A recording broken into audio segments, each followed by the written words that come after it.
There's a leather journal sitting in the Alabama State Archives that remained unread for 127 years.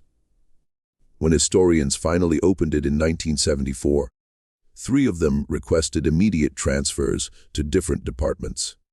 The journal belonged to a doctor who'd been summoned to a plantation outside Selma in 1847. What he recorded there was so deeply disturbing that he inscribed on the first page, "May God forgive me for not burning this. But someone must know what I witnessed, even if that knowledge comes a century after my death." The plantation was called Willowmir. The woman who owned it was named Elizabeth Crane. What she constructed there went far beyond slavery. It was something far worse. Something that transformed the already grotesque logic of human bondage into a calculated nightmare that destroyed everyone it touched, including her own children. In 1847, along the banks of the Alabama River, Elizabeth Crane was orchestrating a breeding program that used her own sons as instruments. She maintained meticulous records. She tracked bloodlines like a horse breeder. She tore families apart, forced unions between blood relatives, and built a system so methodical that even other plantation owners whispered about it in horrified fascination. Yet they never intervened, because in Alabama in 1847, enslaved people weren't human beings under the law. They were property. And what you did with your property was your own affair. What makes this story particularly haunting is that Elizabeth Crane wasn't some sadistic monster who reveled in cruelty. She was worse than that.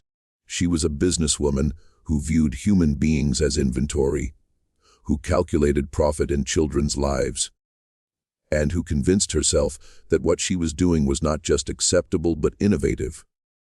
She called it improvement. She called it efficiency. She called it the future of Southern agriculture. What she never called it was what it actually was, a crime against humanity so profound that the very earth at Willowmir seemed cursed by it.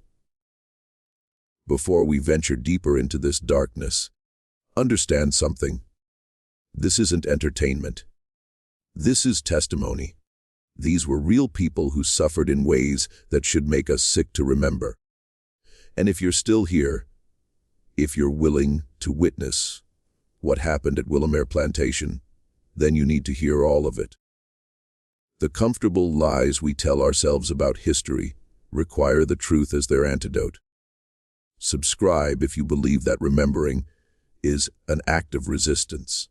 Share this if you understand that forgetting the dead means killing them twice. The story begins not with Elizabeth Crane, but with her husband's death and the debt he left behind. Debt that would cost dozens of people their lives and their humanity.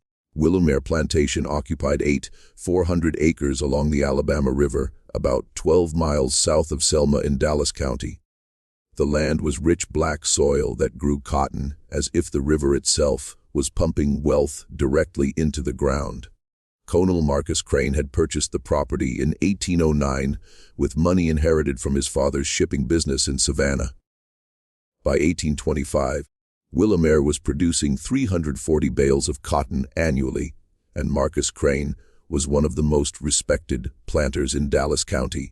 He married Elizabeth Thornton in 1821. She was 17 years old, the daughter of a failed banker from Montgomery who'd lost everything in the panic of 1819. The marriage was strategic on both sides. Marcus needed a wife to manage his household and produce heirs. Elizabeth needed escape from poverty and the social death that came with her father's bankruptcy. They made a practical arrangement, and for 20 years it functioned adequately if not warmly. Elizabeth bore Marcus 6 children between 1822 and 1835. 3 survived infancy, 2 sons, Jonathan born in 1823 and Samuel born in 1826, and 1 daughter, Mary, born in 1830. The children were raised in the rigid formality of plantation aristocracy. They learned French from a hired tutor. They studied scripture under their father's supervision. They understood from earliest childhood that they were superior to the enslaved people who surrounded them. not because of any personal merit, but simply because God had ordained it that way. At least that's what they were told. Marcus Crane died in February 1842. He'd been riding the property line when his horse stumbled in a gully. Marcus fell, struck his head on a rock, and never regained consciousness. He was 58 years old. The funeral was well attended. Neighboring planters spoke warmly of his integrity, his business acumen, his devotion to the Southern way of life. They offered Elizabeth their support and assistance. They assured her that managing Willowmir would be challenging, but that with proper guidance from male relatives or a competent overseer, she would manage. What none of them knew, what Elizabeth herself didn't fully understand until the lawyer read Marcus's will, was that Willowmir was drowning in debt. Marcus had borrowed extensively to expand his land holdings in the late 1830s. He'd purchased additional enslaved people on credit. He'd made investments in Alabama railroads that had collapsed spectacularly. On paper, Willowmir was worth $87,000, but Marcus owed $52,000 to creditors in Mobile and New Orleans, with notes coming due over the next 4 years. Elizabeth sat in the lawyer's office in Selma, listening to numbers that represented catastrophe. She was 38 years old, a widow with 3 children, and a plantation that was essentially collateral for debts she had no way to pay. Selling Willowmir would barely cover what was owed. She'd be left with nothing.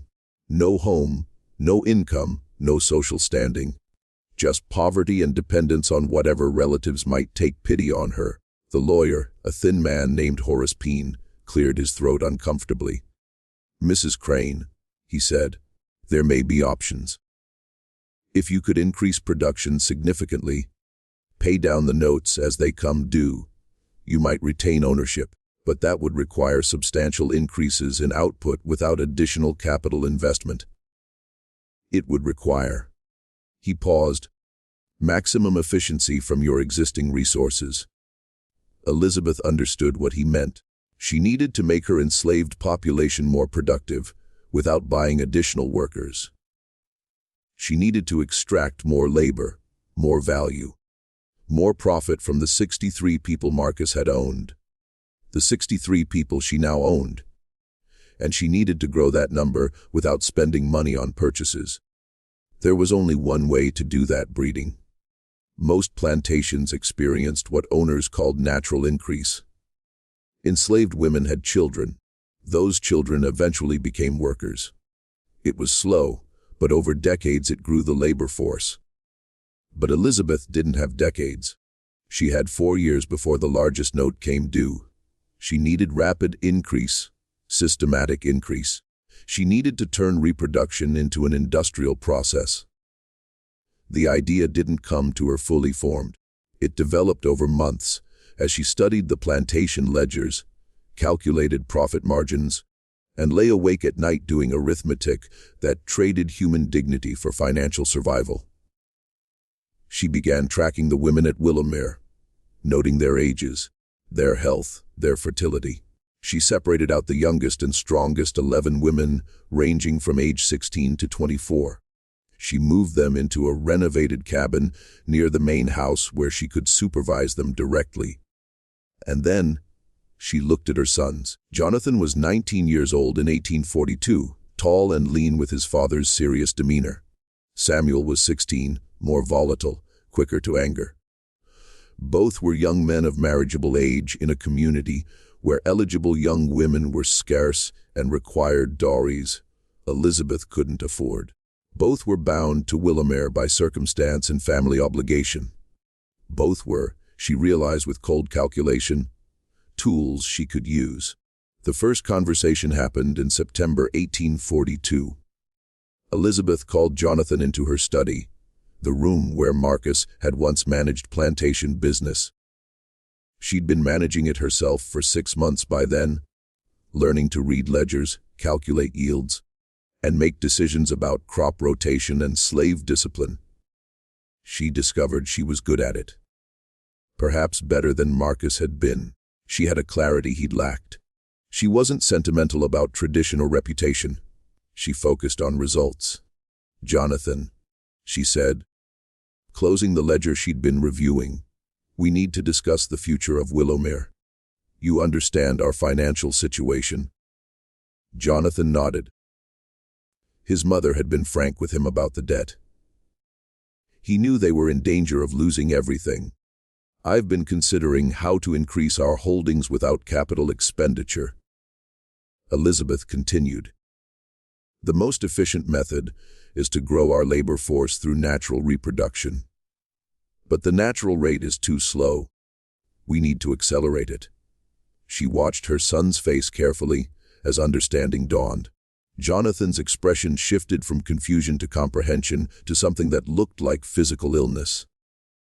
"Mother," he said slowly, "are you suggesting that we?" She cut him off.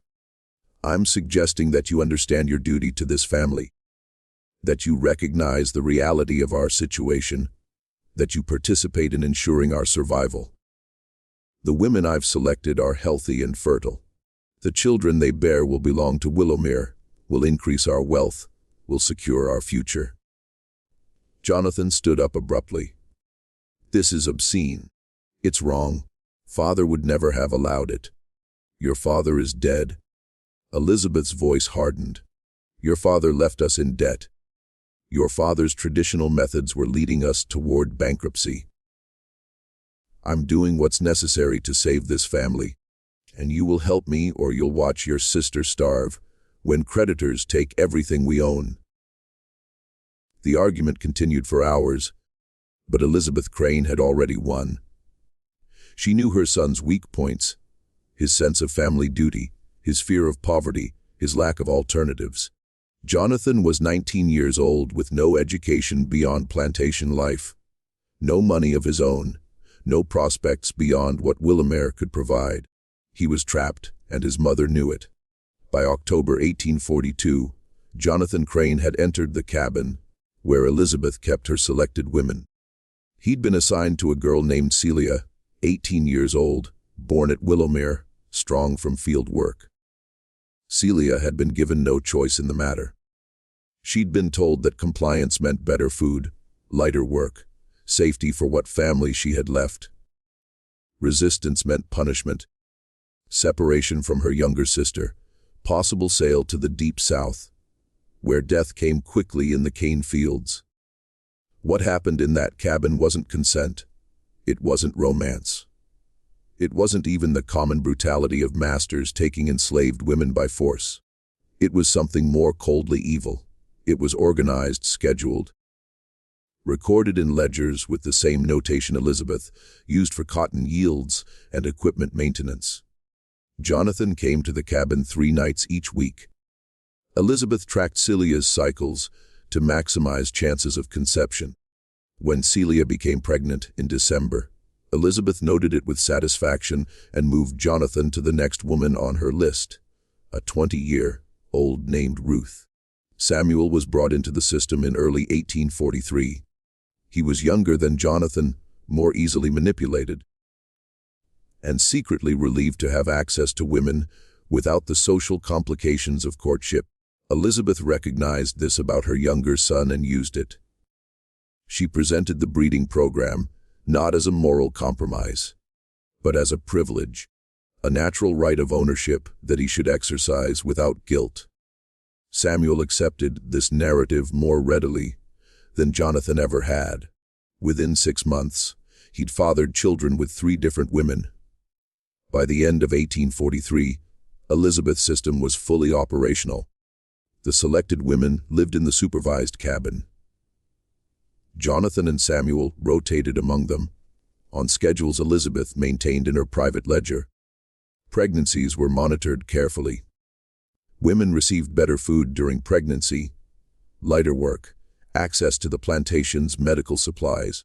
These incentives weren't kindness. They were Elizabeth's investment in inventory. A healthy baby was worth $400 by age 12. A dead infant was just a loss of capital. The horror of Willowmir wasn't just in what Elizabeth did to the enslaved women, though that was horror enough. It was in how she corrupted her own sons, turning them into instruments of systematic rape, destroying whatever capacity for moral resistance they might have possessed. Jonathan began drinking heavily by 1844. He performed his assigned duties in the breeding program, but withdrew from all other aspects of plantation life. He rarely spoke at meals. He avoided his mother's eyes. He moved through Willowmir like a ghost, present but absent, alive but already dead inside. Samuel went in a different direction. He embraced the brutality. He convinced himself that enslaved women were fundamentally different from white women, that what he did in the cabin wasn't violation because his victims weren't fully human. This lie protected him from guilt, but made him dangerous. He began taking women outside the official program, forcing himself on field workers, ignoring his mother's schedules in favor of his own impulses. Elizabeth tried to rein him in, not from moral concern, but from fear that his lack of control would create complications. But Samuel was learning what every enslaver eventually learned once. You accept that some human beings are property. Once you internalize that logic, there are no real limits to the cruelty you'll justify. There was a woman named Bethany who watched all of this unfold. She was 32 years old in 1843, had been at Willowmir since childhood, worked in the main house as a cook. Bethany couldn't read or write, but she had a sharp mind and a remarkable memory. She remembered which women were taken to the cabin and when. She remembered which children were born and who their fathers were. She remembered the conversation she overheard, when Elizabeth thought the enslaved people around her were too ignorant to understand what was being discussed. Bethany began keeping mental records, building a testimony in her mind because written testimony was impossible. She noted dates and details. She memorized names. She created a structure of memory that would survive even if she didn't, because she understood something fundamental. This evil needed witnesses. Someone needed to remember what happened at Willowmir, even if that memory had to be carried silently for years, even if justice seemed impossible. The act of remembering was itself a form of resistance, a refusal to let the horror be normalized and forgotten. In the spring of 1844, a girl named Sarah was selected for Elizabeth's program. She was 16 years old, and her selection broke something in the enslaved community at Willowmir. Sarah was the daughter of Jacob, a blacksmith who'd been at the plantation for 20 years. Jacob had some small status among the enslaved people. He was skilled, valuable, treated marginally better than field hands. When Elizabeth's overseer came for Sarah, Jacob made a choice that would alter everything. He refused. Jacob's refusal came on a Tuesday morning in April 1844. The overseer, a man named Garrett Mills, had arrived at the blacksmith shop, where Jacob was repairing tools for the spring planting. Mills told Jacob that Sarah was needed at the main house. Jacob understood what that meant. Everyone at Willowmir understood what it meant when young women were summoned to the main house and didn't return until morning. Jacob set down his hammer. He was a large man, his arms thick with muscle from years of forge work. He looked at Mills with an expression that contained everything he'd swallowed for 2 decades: rage, grief, exhaustion, and something harder, something that looked like a decision being made in real time. "No," Jacob said quietly. "She ain't going." Mills stared at him. "What did you say?" "I said no." Jacob's voice remained calm, but his hands had curled into fists. "Sarah's my daughter. She's a child, and I ain't letting you take her to be used like that. I don't care what Mistress Crane wants. I don't care what you do to me." The answer is no. For a long moment, Mills seemed genuinely shocked. Enslaved people didn't refuse direct orders. The entire system depended on compliance enforced by certain knowledge of brutal punishment for resistance. Jacob's refusal was more than disobedience. It was a challenge to the fundamental logic of slavery itself. Mills reached for the whip he carried at his belt. Jacob grabbed a poker from the forge, iron still glowing red at one end. The two men faced each other in the doorway of the blacksmith's shop, both understanding that whatever happened next would be irreversible. Other enslaved people had gathered, drawn by the commotion. They watched in silence, frozen between hope and terror. Mills saw the crowd and recognized his disadvantage, one man with a whip against a blacksmith with a weapon and witnesses. He backed away slowly. "This ain't over," he said. "Mistress Crane will hear about this." Jacob knew what was coming. There were no victories for enslaved people, only choices about how to lose. He bought Sarah some time, maybe hours, maybe a day.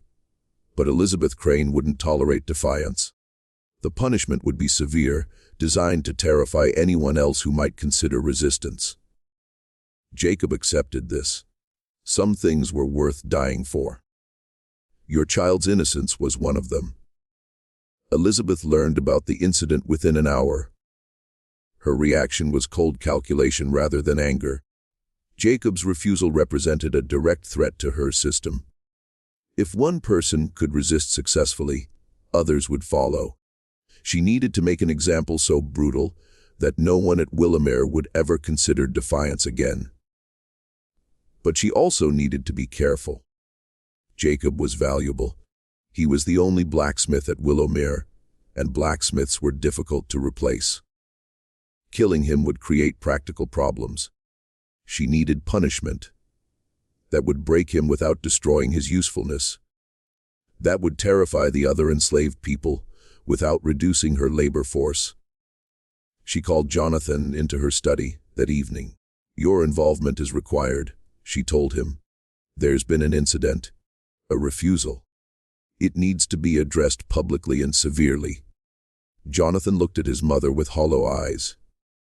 "What do you want me to do?" She handed him a document. "It's a bill of sale. You're going to tell Jacob that his daughter will be sold to a slave trader heading to Louisiana. You're going to make him watch as she's loaded into a wagon. And then, after he's had time to understand what his defiance cost, you're going to inform him that the sale can be canceled if he apologizes publicly and ensures his daughter's compliance with our program." Jonathan stared at the paper in his hands. "Mother, it's necessary," Elizabeth interrupted. "Either we maintain control or we lose everything. You understand that, don't you? The alternative to discipline is chaos. The alternative to our system is bankruptcy and ruin. Now do as I say." The performance happened the next morning. The entire enslaved population of Willowmir was assembled in the yard between the main house and the slave quarters. Elizabeth stood on the porch. Jonathan beside her, Mills and two other white men positioned strategically around the crowd. Sarah stood near the main house crying, barely understanding what was happening. Jacob was brought forward in chains. Mills had secured him the previous night, locked him in the barn to prevent escape or further resistance. Now he stood in front of the assembled crowd, his face expressionless, his body rigid with suppressed emotion. Jonathan read from a prepared statement, his voice mechanical. "Jacob has refused a direct order from the mistress of Willowmir. Such refusal cannot be tolerated. As punishment, his daughter Sarah will be sold immediately to a trader bound for New Orleans. She will leave this plantation within the hour." A woman in the crowd, Sarah's mother, collapsed. Other women caught her before she hit the ground. The sound of her grief was animal, wordless, absolute. Jacob's face remained expressionless, but tears ran down his cheeks in steady streams. Elizabeth let the moment breathe. She let the horror settle over the assembled people. She let them understand what defiance cost.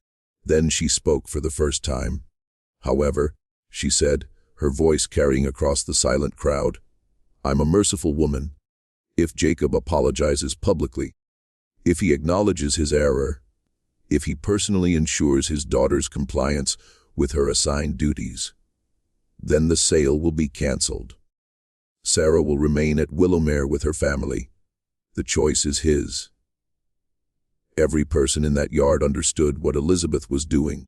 She was forcing Jacob to choose between his daughter's sale to the hell of Louisiana sugar plantations or her participation in the breeding program he'd tried to prevent. She was making him complicit in his own defeat, making him the instrument of his daughter's violation. It was cruelty refined to its purest form. Jacob looked at Sarah. She was 16 years old, terrified, crying. Louisiana meant death within years, work to exhaustion in cane fields, where life expectancy for enslaved people averaged 7 years after arrival. Willowmir meant violation, but survival. It meant she'd remain near family. It meant she might live long enough to see freedom, if freedom ever came. Jacob broke. He dropped to his knees in front of Elizabeth Crane and spoke the words she required. I apologize for my disobedience. I was wrong. I will ensure my daughter's compliance. Please allow her to remain at Willowmir. Elizabeth accepted his apology with gracious condescension. Sarah was not sold. That evening she was taken to the supervised cabin. Jonathan was assigned to her. A final cruelty that forced Jacob to know exactly who was violating his daughter and when. Within 2 months, Sarah was pregnant. Within a year, she'd borne Jonathan's child, a light-skinned boy that Elizabeth named Thomas and valued at 450 years in her ledgers. Jacob never recovered. He continued working in the blacksmith shop, but something essential had died in him. Other enslaved people at Willowmir understood what they'd witnessed. Resistance was futile. Elizabeth Crane had demonstrated that she could take everything, that she would use love itself as a weapon, that there was no limit to the cruelty she would deploy to maintain control. The system expanded after Jacob's broken rebellion. Elizabeth grew more confident, more brazen. By 1845, the supervised cabin held 18 women. Jonathan and Samuel had fathered 23 children between them. Elizabeth's ledgers showed these children as assets, projected their future value, calculated the return on her investment in better food and medical care for pregnant women. She'd successfully monetized rape, turned violation into profit, and created a self-perpetuating system that grew her wealth while requiring minimal capital expenditure. But Elizabeth wasn't satisfied with simple expansion. She began experimenting with controlled breeding among the children from her program. When the oldest girls reached puberty, she started planning their futures, matching them with boys based on desired characteristics. She was thinking in generations now, designing a multi-generational program that would create a distinctive population at Willowmir. People of mixed race trained from birth for skilled work. More valuable than field hands, more controllable than purchased workers who remembered freedom. There was a doctor named Nathaniel Morrison who served several plantations in Dallas County. He visited Willowmir regularly to treat sick workers, supervise childbirth, and provide the minimal medical care that plantation owners invested in to protect their property. Morrison was 47 years old in 1847, originally from Pennsylvania, who'd moved south for economic opportunity and gradually accommodated himself to slavery's realities through a series of moral compromises that he justified as necessary pragmatism. But what he saw at Willowmir shocked him. Morrison had witnessed plenty of horror in his years serving plantations. He'd treated enslaved people beaten nearly to death. He'd delivered babies fathered by masters on enslaved women. He'd seen families separated on auction blocks. The brutality of slavery was familiar to him, and he'd learned to function within it by convincing himself that he was merely treating symptoms of a disease he couldn't cure. Willowmir was different. The level of organization, the systematic nature of Elizabeth's breeding program, the clinical record-keeping, the involvement of her own sons, it all combined into something that exceeded even slavery's normal horror. When Elizabeth showed him her ledgers, proud of her efficiency, explaining her multi-generational breeding plans, Morrison felt physically ill. He said nothing to Elizabeth. What could he say? She wasn't breaking any laws. Enslaved people were property. What owners did with their property was legally irrelevant. But that night, in the room Elizabeth provided for his stay, Morrison did something he'd never done before. He started keeping detailed notes about what he'd witnessed. He wrote about the supervised cabin, about the women living there, about the schedules Elizabeth maintained for her sons. He documented the light-skinned children he'd examined, noting their fathers' identities, their calculated values. He recorded conversations with Elizabeth, where she explained her system with business, like efficiency. And he wrote his own moral revulsion, his shame at witnessing such evil and doing nothing to stop it. Morrison kept these notes in a leather journal he'd been given as a medical school graduation present. On the journal's first page, he wrote the words that researchers would find 127 years later. "May God forgive me for not burning this, but someone must know what I witnessed, even if that knowledge comes a century after my death." He visited Willowmir 3 more times over the next 2 years. Each visit added more entries to his journal. He documented the expansion of Elizabeth's system, the increasing number of women in the supervised cabin, the growing population of mixed-race children. He also documented something else, the psychological destruction of Jonathan and Samuel Crane. Jonathan had essentially stopped speaking, except when necessary. He performed his duties in the breeding program with mechanical compliance, but otherwise withdrew completely from life. He didn't attend church. He avoided social gatherings.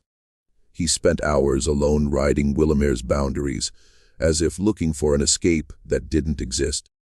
Morrison examined him once for persistent headaches and recognized the symptoms of profound depression.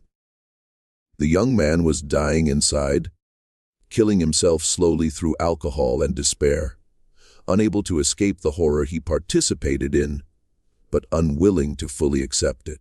Samuel had gone in the opposite direction. He'd become cruel, not just participating in the breeding program, but expanding it through his own initiative. He took women outside the supervised cabin, violated field workers, ignored his mother's schedules in favor of his own impulses. He'd also become violent, beating enslaved people for minor infractions, using physical cruelty to assert dominance. Elizabeth tried to control him, worried that his excesses would create problems, but Samuel was beyond her control now. He'd internalized the logic of slavery so completely that he'd become a monster. Morrison documented all of this. He wrote about examining women who showed signs of physical trauma, about treating Sarah after Samuel had beaten her for imagined disrespect, about the fear he saw in every enslaved person's eyes at Willowmir. And he wrote about his own cowardice, his inability to act, his choice to bear witness rather than intervene. There was one entry from June 1847 that would later become particularly significant. Morrison described a conversation with Bethany, the cook who'd been keeping her own mental records. They'd been in the kitchen, and Morrison had been treating Bethany for a burned hand. She'd looked at him with eyes that held both intelligence and calculation. "Deeger, Morrison," she'd said quietly, "you write things down in that journal, things you see here." Morrison had frozen, terrified that she'd report him to Elizabeth. "How do you know that?" he'd asked. "I see things," she'd replied.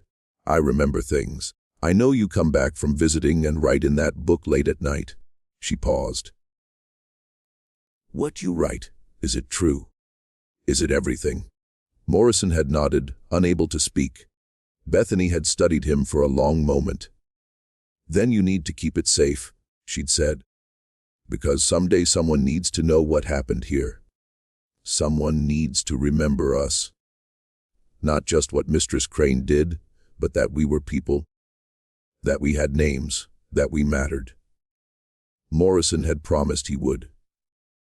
And he'd kept that promise, preserving his journal through the rest of his life, leaving instructions in his will that it be sealed and donated to the Alabama State Archives after his death. By the summer of 1847, Elizabeth's system had been operating for 5 years. She'd successfully navigated the debt crisis that had threatened Willowmir. Her creditors were being paid on schedule. Her plantation was now valued at over 100 zlotin, with much of that increased value coming from the 89 children born through her breeding program. She'd proven, at least in economic terms, that her methods worked. But success built on horror is inherently unstable. Elizabeth had created a population of enslaved people who hated her with intensity that went beyond normal plantation relationships. She'd corrupted her sons beyond redemption.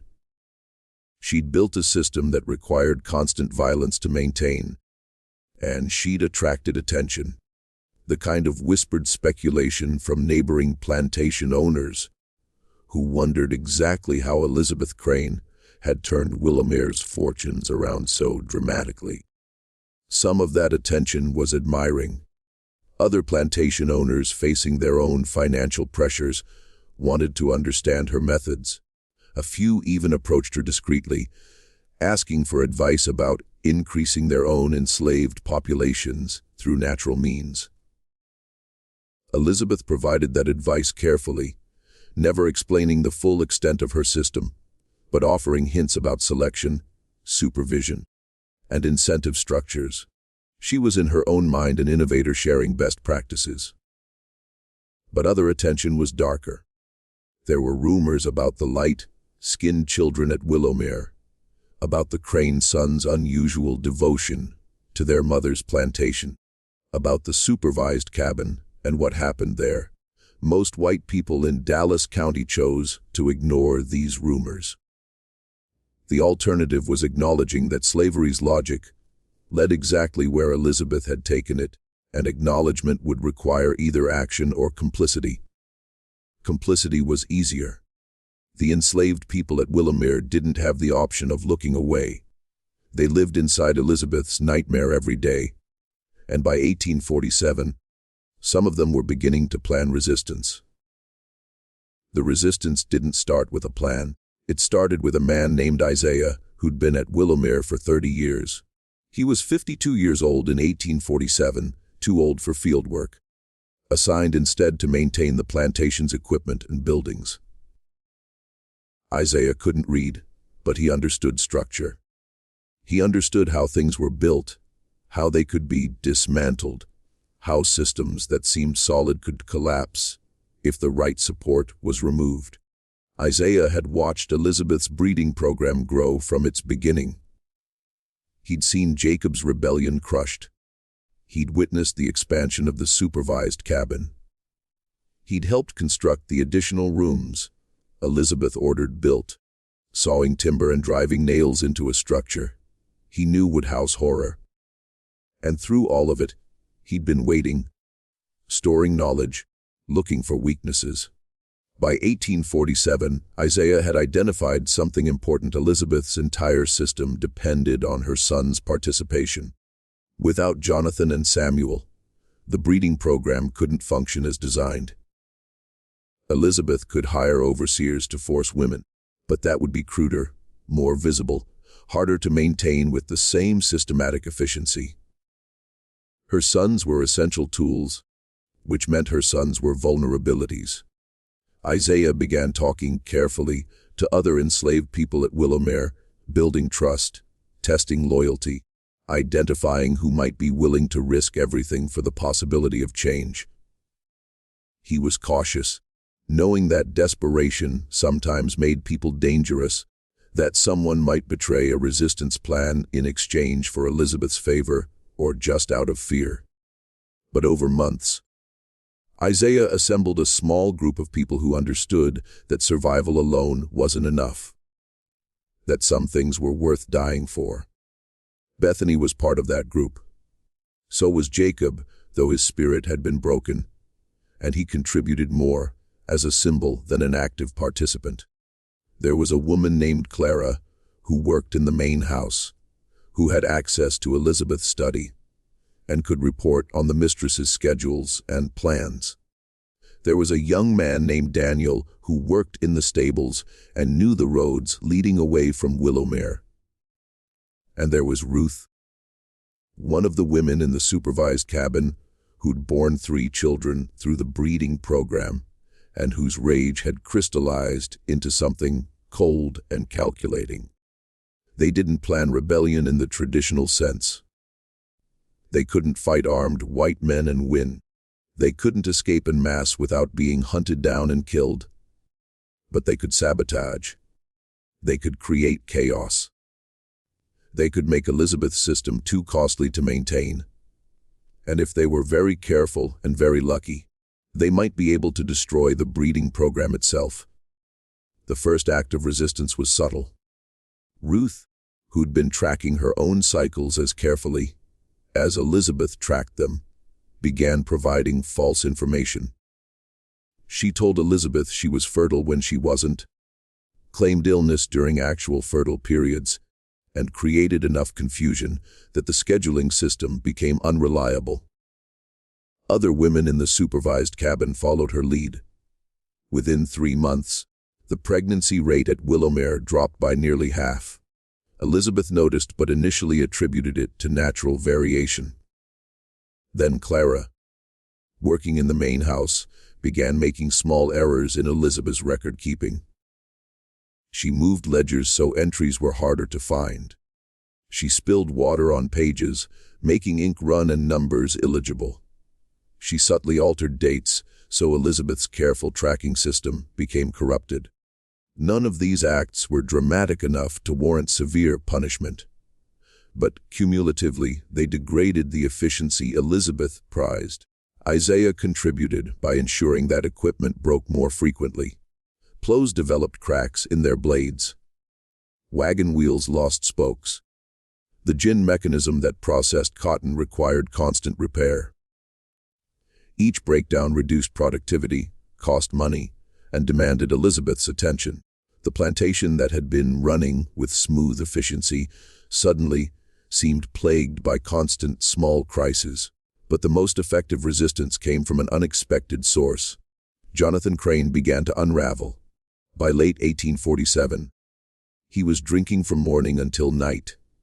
He missed scheduled sessions with women in the supervised cabin.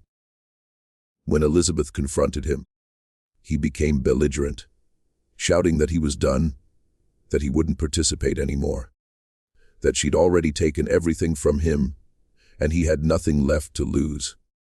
Elizabeth tried to reassert control the way she had with Jacob, through threats and manipulation. But Jonathan wasn't Jacob. He was her son. He held legal rights she couldn't simply override, and his breakdown was becoming public. Neighbors noticed his absence from church. Merchants in Selma mentioned his erratic behavior when he came to town. Elizabeth's carefully maintained reputation was beginning to crack. In November 1847, Jonathan left Willowmir. He rode to Selma in the middle of the night, took a room at a boarding house, and sent a letter to his mother explaining that he was done, that he'd rather starve than continue participating in her program, that she could keep the plantation and everything on it, because he wanted no part of it anymore. Elizabeth went to Selma personally to retrieve him. She found Jonathan in his room, drunk, disheveled, barely coherent. She tried reasoning with him, then threatening him, then pleading with him. Nothing worked. Jonathan had reached a breaking point.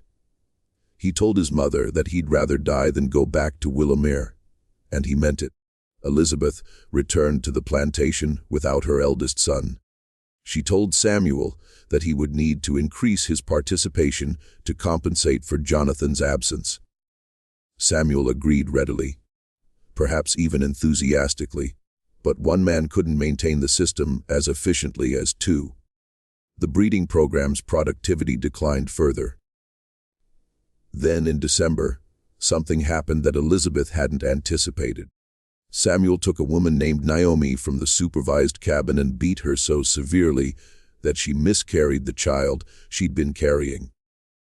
Naomi nearly died. Dr. Morrison was called to treat her, and what he found appalled him.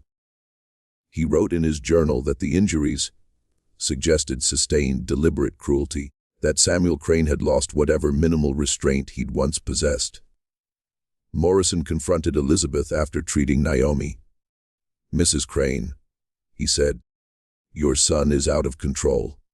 What he did to that woman goes beyond any justification, even by the standards of this place. If this continues, someone will die, and when that happens, there will be questions you can't answer." Elizabeth dismissed his concerns. Naomi survived, didn't she? No real harm was done. The child she lost can be replaced.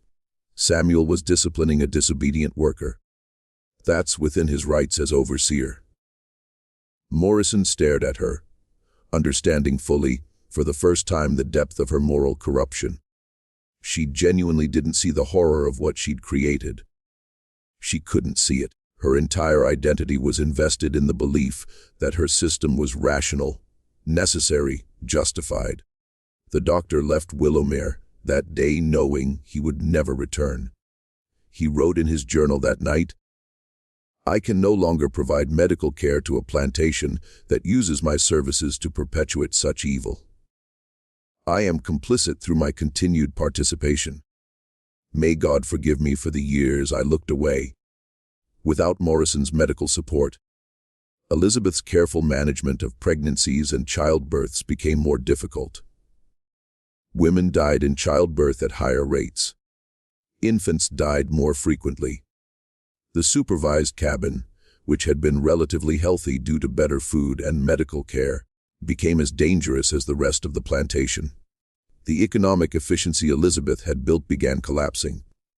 By early 1848, Willowmir was in crisis. Jonathan remained in Selma, refusing all contact with his family. Samuel was increasingly violent and unreliable. The enslaved population was engaged in slow, careful sabotage that degraded every aspect of plantation operations. And Elizabeth's creditors were beginning to ask questions about why productivity had declined so dramatically after years of steady growth. Elizabeth tried to regain control through increased violence. She hired brutal overseers who used whips freely. She implemented stricter surveillance. She separated families to punish suspected resistance. But violence only breeds more resistance. The more cruel she became, the more determined the enslaved people at Willowmir became to destroy her system, even if destroying it meant their own deaths. In March 1848, there was a fire. It started in the supervised cabin in the middle of the night. The building burned completely, taking with it all of Elizabeth's special accommodations for her breeding program. No one died. The women got out safely, but the message was clear. The enslaved people at Willowmir had moved from passive sabotage to active destruction. Elizabeth had the cabin rebuilt, but it burned again 3 weeks later. After the second fire, she posted guards overnight. The fire stopped, but other acts of resistance continued. Equipment disappeared. Crops were damaged in ways that looked like accidents. The new overseer she'd hired was found unconscious in the barn, beaten so severely he left Willowmir as soon as he could travel. Isaiah and his resistance group had discovered something powerful. Elizabeth needed them more than they needed her. She couldn't run Willowmir without enslaved labor.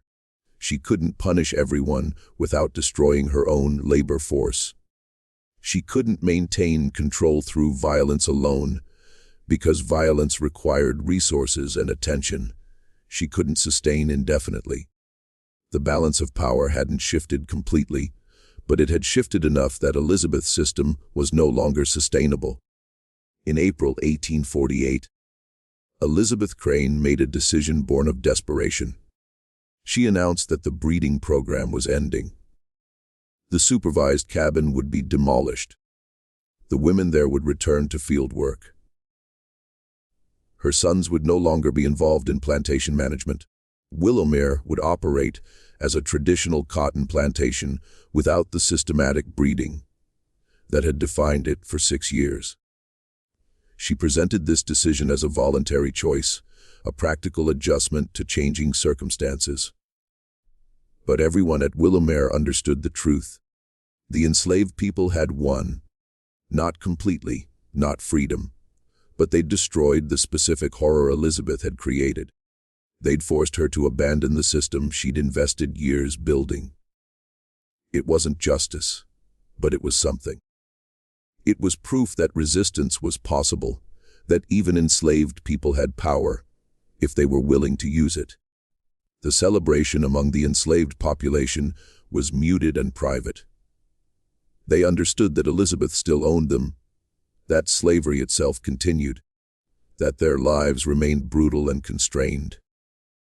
But they'd removed one specific evil. They'd saved future daughters from the supervised cabin. They'd demonstrated that even the most carefully designed system of oppression could be dismantled by determined resistance. Bethany, who'd kept mental records throughout, added a final entry to her internal testimony. She remembered the fires, the sabotage, the careful coordination that had forced Elizabeth to surrender. She remembered Isaiah's patience, Ruth's courage, Clara's subtle destruction of records. She remembered that resistance had worked, and she held that memory like a promise that someday, somehow, larger resistance might work too. But the story doesn't end with Elizabeth's surrender, because even defeated systems leave damage that persists for generations. And what happened at Willowmir between 1842 and 1848 created consequences that would echo long after the plantation itself disappeared. The children born through Elizabeth's breeding program didn't disappear when the system ended. They remained at Willowmir, growing up as enslaved people, but carrying the visible evidence of their origins.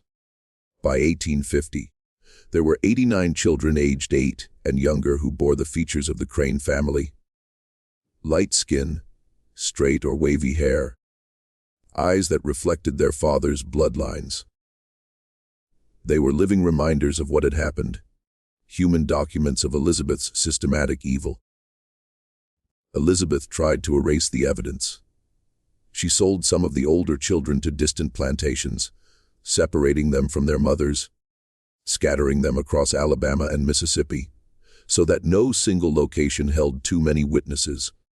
She falsified records, burned ledgers, destroyed documentation that explicitly connected her sons to specific children. She was attempting to bury the truth before it could fully emerge. But memory doesn't erase as easily as paper burns. The enslaved people at Willowmir remembered. They told their children. They passed down stories that named names, that identified fathers and mothers, that preserved testimony even when official records were destroyed. Bethany, still keeping her mental archive, added these new details. The cover up itself became part of the history that needed preserving. Jonathan never returned to Willowmir. He remained in Selma, working odd jobs, drinking heavily, dying slowly of despair and alcohol poisoning. On a February night in 1851, he was found dead in his boarding house room. He was 28 years old. The official cause of death was listed as heart failure. But everyone who'd known him understood he died of shame, of guilt, of the psychological weight of participating in horrors he couldn't undo or escape. His few possessions were returned to Elizabeth. Among them was a small notebook filled with Jonathan's handwriting. Elizabeth read 3 pages, saw her son's self-recriminations and detailed accounts of the breeding program, and immediately burned it. But not before Clara, who was present when the possessions arrived, glimpsed enough to report to Bethany what it contained. Another document destroyed. Another piece of testimony preserved through memory. Samuel remained at Willowmir, but he was a broken man in a different way than Jonathan. The violence he'd embraced had consumed him. By 1850, he was brutal to everyone around him, including white overseers, neighboring planters who visited, even his mother. He'd become someone Elizabeth couldn't control, someone whose cruelty was becoming a liability rather than an asset. In 1852, Samuel beat an enslaved man so severely that the man died. This crossed a line. Even in Alabama, even in a society built on slavery's violence, there were nominal legal constraints on killing enslaved people. They were property, and destroying property had consequences, especially when witnesses existed and rumors spread. Elizabeth had to act quickly to protect her son from prosecution. She sent Samuel to Texas, to distant relatives who operated a ranch far from Alabama's plantation society. She paid them to keep him employed and supervised, essentially buying his exile. Samuel left Willowmir in July 1852 and never returned. He died in Texas in 1859, shot in a dispute over a card game, violent until the end. With both her sons gone, Elizabeth faced a fundamental problem. Willowmir required management, and she was aging. She was 54 years old in 1852, still sharp mentally but physically declining. The plantation needed oversight she could no longer provide alone. She hired a series of overseers, but none stayed long. Willowmir had a reputation by then. Stories circulated about what had happened there, about the light-skinned children, about the Crane sons and why they'd left. Decent men didn't want to associate with the plantation. The only overseers Elizabeth could hire were men desperate enough or brutal enough not to care about reputation. The plantation's productivity continued declining. Cotton yields dropped. The enslaved population, emboldened by their successful resistance to the breeding program, worked slowly and carefully, maintaining just enough productivity to avoid severe punishment, but nothing more. They understood that Elizabeth's power was waning, that time was on their side, that the system holding them was weakening. In 1854, Elizabeth suffered a stroke. It left her partially paralyzed, able to speak but with difficulty, able to move but requiring assistance. Her daughter Mary, who'd married and moved to Montgomery in 1848, returned to Willowmir to care for her mother. Mary was 24 years old, and she'd been largely sheltered from the full extent of what Elizabeth had created. She'd known about the breeding program in general terms, but not the systematic details, not the careful records, not the multi-generational planning.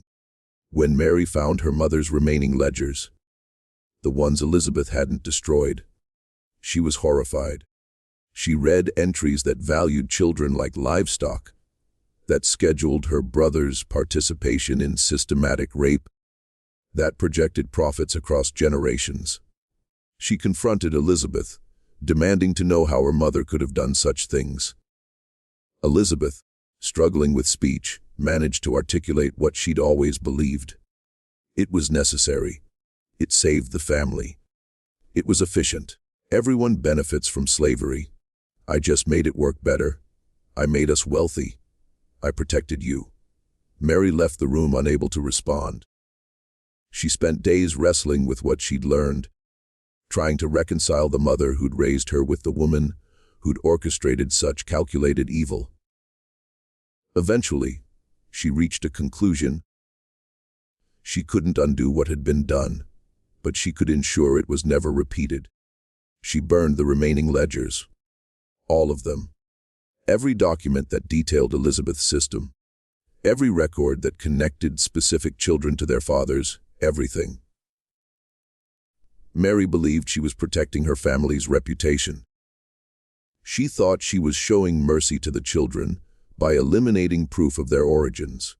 But What she actually did was destroy evidence that would later be crucial for understanding what had happened at Willowmir, for establishing the full scope of Elizabeth's crimes, for giving descendants the documentation they deserved. Bethany watched Mary burn the ledgers. She understood what was being lost. That night she gathered the other enslaved people who'd been part of the resistance and told them, "The written records are gone. Now memory is all we have. Remember everything. Tell your children. Make them promise to tell theirs. Don't let this be forgotten just because they burned the papers." Elizabeth Crane died in November 1856. She was 52 years old. The funeral was small. Jonathan was dead. Samuel was in Texas. Mary attended but left immediately afterward, returning to Montgomery and never visiting Willowmir again. The neighboring planters, who'd once envied Elizabeth's success, stayed away. She was buried in the Crane family plot beneath a simple headstone that listed her name and dates with no epitaph, no praise, no mention of her accomplishments. Even in death, there was something about Willowmir that people wanted to distance themselves from. Mary sold Willowmir in 1857 to a cotton merchant from Mobile. She sold it quickly below market value, desperate to be rid of it. The new owner knew nothing of its history. He operated it as a conventional plantation until 1865, when the Civil War ended and slavery was abolished. The enslaved people at Willowmir became free, joining the massive displacement of formerly enslaved people trying to navigate a South that granted them legal freedom, but little else. Many stayed in Dallas County, working as sharecroppers, surviving in poverty that was barely distinguishable from slavery except for the technical legality of their status. Some headed north, seeking opportunities in cities where their past might not follow them. A few, including Bethany, became part of the Freedmen's Bureau efforts, testifying about their experiences, trying to help other formerly enslaved people navigate freedom. Bethany was 45 years old when freedom came. She kept her mental records for 23 years, remembering dates and names and details with remarkable precision. In 1866, she gave testimony to a Freedmen's Bureau investigator about conditions at Willowmir. She described the breeding program, named Elizabeth Crane as its architect, identified Jonathan and Samuel as participants, and listed the names of women who'd been forced into the supervised cabin. Her testimony was recorded in a report filed with the Bureau. It sat in an archive in Washington, D.C., largely unread. One document among thousands describing slavery's horrors, but it existed. Bethany had succeeded in creating a permanent record, even after Elizabeth's careful documentation had been destroyed. The other crucial document was Dr. Morrison's journal. Morrison died in 1872, and his papers were donated to the Alabama State Archives according to his will's instructions. The journal was sealed at his request, not to be opened until 1974, a century after his death. Morrison wanted the truth preserved but delayed, giving everyone directly involved time to die before the horror became public knowledge. For 100 years, Willowmir's story existed only in scattered fragments, in the memories of descendants who'd been told stories by grandparents who'd survived the plantation, in Bethany's testimony buried in Freedmen's Bureau archives, in Morrison's sealed journal, in the oral histories that African-American families preserved carefully, knowing that written history often excluded their experiences. Then, in 1974, researchers opened Morrison's journal. What they found was a detailed, contemporaneous account of Elizabeth Crane's breeding program written by a white doctor who'd witnessed it directly. Morrison's clinical descriptions combined with his moral horror created a document that was both evidential and damning. The journal confirmed what formerly enslaved people had been saying for a century. It provided documentation that made denial impossible. The researchers' referenced Morrison's journal with other archives. They found Bethany's Freedmen's Bureau testimony. They located property records showing Willowmir's ownership history. They tracked down descendants of people who'd been enslaved there, collecting oral histories that matched Morrison's written account with remarkable consistency. Slowly, carefully, they reconstructed what had happened at Willowmir between 1842 and 1848. The story became public in 1977 when a historian named Dr. Patricia Reynolds published an article in the Erv Journal of Southern History titled Systematic Breeding and Family Corruption, the Willowmir Plantation Case 1842-1848. The article was explosive. It documented everything: Elizabeth's debt crisis, her decision to use her sons in a breeding program, the supervised cabin, the resistance that eventually destroyed the system, the aftermath. Reynolds's article sparked intense debate. Some scholars questioned whether the evidence was sufficient, whether Morrison's journal might be exaggerated, whether oral histories collected a century after events could be reliable. But most historians recognized the documentation's strength. Multiple sources, including both white and black testimony, contemporary and retrospective accounts, all telling consistent stories. Willowmir had happened exactly as described. The publication also affected descendants. Some welcomed the historical recognition, feeling that their ancestors' suffering was finally being acknowledged. Others found the exposure painful, struggling with the public knowledge that their family history included systematic rape and forced breeding. There was no easy way to process such revelation, no clean resolution to trauma that had echoed across generations. What happened at Willowmir wasn't unique. Similar programs existed on other plantations, though rarely documented as thoroughly. Elizabeth Crane's innovation wasn't inventing the breeding of enslaved people. That happened throughout the South. But systematizing it, applying business logic to violation, using her own sons as tools, and maintaining records that expose the calculated nature of slavery's sexual violence. The Willowmir story forces confrontation with uncomfortable truths, that slavery wasn't just labor exploitation, but systematic destruction of families, bodies, and identities, that even familial bonds could be corrupted by slavery's logic. That women, like Elizabeth Crane, could orchestrate horror, while believing themselves practical and moral. That systems of oppression persist, not just through violence, but through everyone's complicity. Through the choice to look away, to not ask questions, to accept comfortable lies rather than demanding difficult truths. The site where Willowmir stood is now farmland. Cotton still growing in the same soil where enslaved people once worked. There's no historical marker, no memorial, nothing to indicate what happened there. Most people driving past have no idea that this quiet stretch of Alabama countryside was once the location of systematic horror. The physical evidence is gone, but the documentary evidence remains, preserved in archives where researchers continue studying it, trying to understand not just what happened, but why and what it reveals about American history's darkest chapters. Here, we don't tell these stories for entertainment. We tell them because forgetting the dead means killing them twice. Because comfortable narratives about the past require uncomfortable truths as their correction.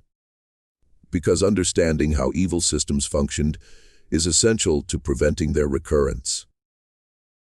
Elizabeth Crane believed her system was rational, necessary, justified. She was wrong. But her confidence in her own righteousness should terrify us, because it reveals how easily humans rationalize horror when it serves their interests. The children born through Willowmir's breeding program had descendants. Those descendants are alive today, carrying genetic and historical legacies of what Elizabeth Crane created. Some know their history, others don't. The stories are lost as families moved, As generations passed, as trauma proved too painful to discuss. But the history exists whether individuals know it or not, shaping lives in ways both visible and invisible. What do we do with such knowledge? How do we reckon with evil that was legal in its time, but unconscionable by any moral standard? How do we honor victims while acknowledging the complexity of survival and resistance? There are no easy answers. But the first step is remembering, bearing witness, refusing to let horror be sanitized into comfortable, historical narratives that exclude the voices of those who suffered most. Bethany spent 23 years keeping mental records because she understood something fundamental: memory is resistance. Testimony is power, the act of remembering, of preserving truth, even when documentation is destroyed, even when systems try to enforce forgetting. That act is itself a form of justice. Imperfect justice, incomplete justice, but justice nonetheless. If you've made it to the end of this story, you're now a witness too. You know what happened at Willowmir. You know what Elizabeth Crane created and what the enslaved people there destroyed through careful, courageous resistance. You know that American history includes horrors we're still learning to confront honestly. What you do with that knowledge matters. Share this story. Talk about it. Let it challenge your assumptions about the past and the present. Because systems of oppression don't disappear. They evolve. And understanding their historical forms helps us recognize their contemporary manifestations. Subscribe if you believe the darkest truths deserve the brightest light. Share this with someone who needs to understand that history's horrors were real, were systematic, and were perpetrated by people who believed themselves righteous. And remember the names, remember Bethany, who kept faith that truth would matter. Remember Isaiah, who organized resistance when resistance seemed impossible. Remember Jacob, who chose his daughter's survival even at the cost of his own spirit. Remember all the people whose names we don't know, who suffered at Willowmir, and whose testimony has been lost but whose humanity remains. The truth is patient. It waits in archives. It lives in descendants' memories. It survives in stories that refuse to die. And eventually, always, it emerges. What happened at Willowmir Plantation between 1842 and 1848 was real. Elizabeth Crane was real. The systematic breeding program was real. The resistance